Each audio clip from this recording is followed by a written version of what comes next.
Good morning student. आज करने जा रहे हैं बेटा हम गॉस लॉ की थर्ड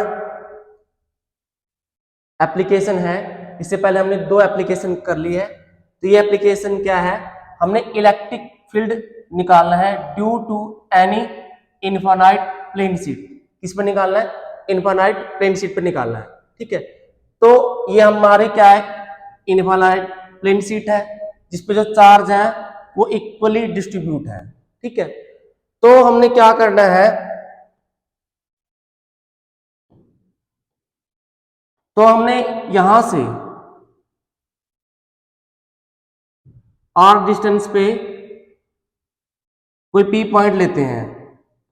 हमने क्या लिया है, पी पॉइंट लिया बेटा। यहाँ ये पी पॉइंट है, यहां से जो डिस्टेंस है कितनी है आपकी, आर है, और आर डिस्टेंस पे पी पॉइंट लिया है जहां पर हमने इलेक्ट्रिक फील्ड निकालना है। ठीक है, तो इसके ऊपर हम एक गॉस लॉ अप्लाई करते हैं। तो इसके चारों ओर हम एक सिलेंडर ड्रा करते हैं। ठीक है, तो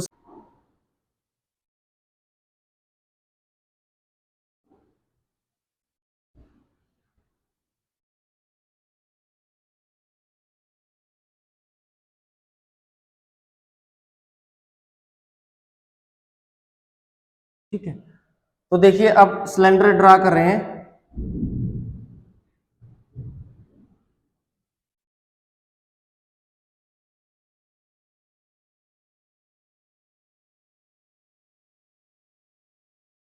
ये हमने एक सिलेंडर ड्रा कर दिया।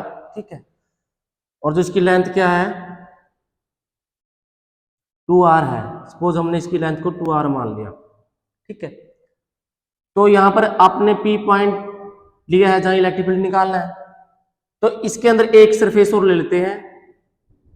ये सरफेस ले लिया बेटा हमने एक और, जिसमें से चार्ज पास कर रहे हैं। तो इस तरह से आपको साफ दिखाई दे रहा है। जैसे इस केस में देखिए आप, इस केस में आपका जो इलेक्ट्रिक फील्ड की डायरेक्शन है, इलेक्ट्रिक फील्ड की जो डायरेक्शन है पॉजिटिव चार्ज के कारण वो किस साइड जा रही है बेटा, आप कह सकते हो आउटवर्ड जा रही है। ठीक है, और जो हमने इसके लिए जो इस सर्कुलर पाथ के लिए जो एरिया माना है वो ए है। इसके लिए भी क्या मानना है बेटा, एरिया ए है। ठीक है, और जो एरिया वेक्टर होगा वो भी इसी डायरेक्शन में आएगा, वो भी एरिया वेक्टर होगा, उसकी डायरेक्शन भी क्या आएगी आपकी, इसी डायरेक्शन में आएगी। तो इलेक्ट्रिक फील्ड और एरिया वेक्टर के बीच में जो थीटा हो जाएगा एंगल, वो 0 होगा। इस केस में आपने ये सर्कुलर फेस माना है। ठीक है, इसके अंदर एरिया क्या है, ए है। इसके कारण, इस पॉजिटिव चार्ज के कारण, ठीक है, तो ये जो इसके अंदर पॉजिटिव चार्ज है उसके कारण जो इलेक्ट्रिक फील्ड की डायरेक्शन होगी वो इस डायरेक्शन में होगी। ये इलेक्ट्रिक फील्ड की डायरेक्शन है। ठीक है, और जो यहां पर जो आपने एरिया लिया है, ठीक है, इस एरिया से जो एरिया वेक्टर की डायरेक्शन होगी वो किस डायरेक्शन में होगी, वो भी इसी डायरेक्शन में होगी। ठीक है, तो यहां से इलेक्ट्रिक फील्ड और एरिया वेक्टर के बीच में जो एंगल होगा वो भी क्या होगा बेटा, 0 होगा। ठीक है, फिर हम क्या करते हैं, यहां पर हम क्या करते हैं, डी एस एरिया एलिमेंट ले लेते हैं। ठीक है, तो इसमें आपको पता है एरिया एलिमेंट से जो एरिया वेक्टर की डायरेक्शन होगी वो किसकी तरफ होगी बेटा, ऊपर की तरफ होगी। ठीक है, ये ऊपर की तरफ है, और इलेक्ट्रिक फील्ड की आपको पता है किस डायरेक्शन में जा रहा है, इलेक्ट्रिक फील्ड इस डायरेक्शन में जा रहा है। तो आप कह सकते हो कि एरिया वेक्टर और इलेक्ट्रिक फील्ड के बीच में डायरेक्शन क्या है, यहां पर ये इस साइड जा रहा है, इलेक्ट्रिक फील्ड इस साइड, और जो थीटा है वो क्या आपका 90 है। ठीक है, तो हमने इन तीनों फेस को ऐड करना है, फेस 1, ठीक है, फेस 2 और ये फेस 3। ठीक है, इन तीनों को ऐड करते हैं। ठीक है, इन इसके ऊपर हमने गॉसियन लॉ अप्लाई करते हैं। ठीक है, तो गॉस लॉ क्या था हमारा बेटा, ये था E dot D S is equal to में टोटल चार्ज पर यूनिट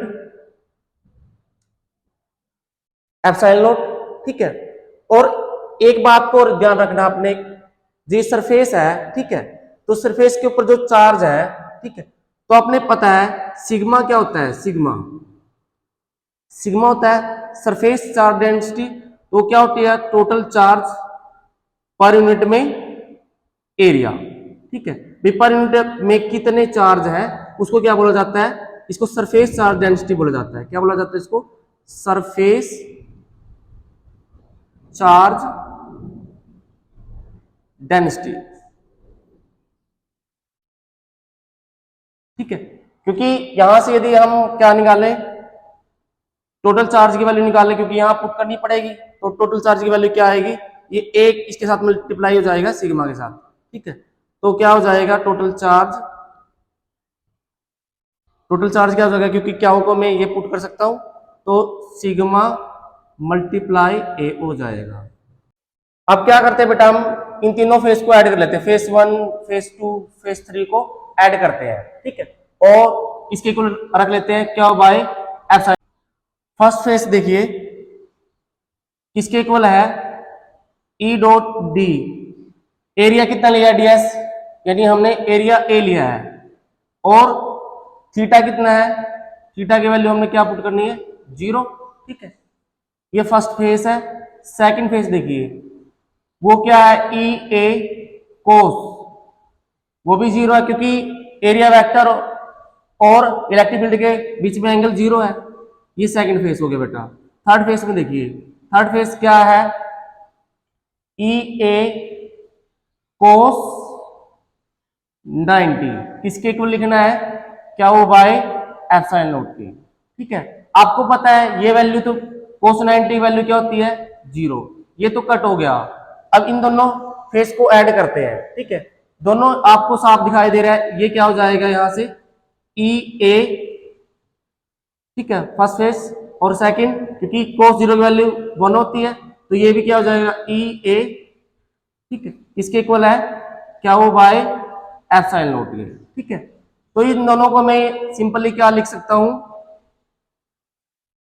ये मैंने कॉमन ले लिया, तो यहां से a प्लस में फिर ये इसमें से भी e कॉमन ले लिया, तो ई ए, तो एरिया आपने पता ही है सेम लिया हुआ है, तो ये क्या हो जाएगा, इन दोनों को ऐड करेंगे,